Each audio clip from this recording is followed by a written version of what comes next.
একটা দেশের ফুটবলের অধিনায়ক, অথচ তিনি কি ফুটবলের নিয়ম জানেন না?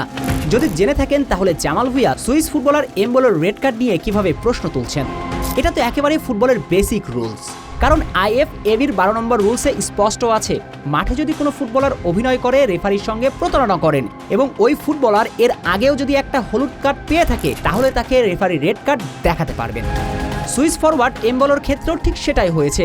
অযাচিত কারণে রেফারিকে বিভ্রান্ত করে অভিনয় করেছেন, প্যারাদেসকে হলুদ কার্ড দেখিয়ে নিয়েছেন।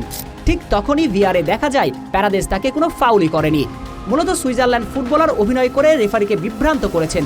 সঙ্গত কারণে তাকে নিয়ম অনুযায়ী দেখাবেন হলুদ কার্ড, আর এর আগে যেহেতু তারও একটা হলুদ কার্ড ছিল, তাই তাকে লাল কার্ড দেখিয়েছেন। একেবারে ফেয়ার সিদ্ধান্ত, যেখানে প্রশ্ন তোলার কোনো সুযোগ নেই। অথচ জামাল ভুঁইয়া বলছেন কি? যদিও জামাল ভুঁইয়া নিজের কোনো মতামত দেননি, প্রশ্ন তুলেছেন, কিন্তু একটা দেশের ফুটবলের অধিনায়ক কিভাবে ফুটবলের বেসিক নিয়ম নিয়ে প্রশ্ন তোলে?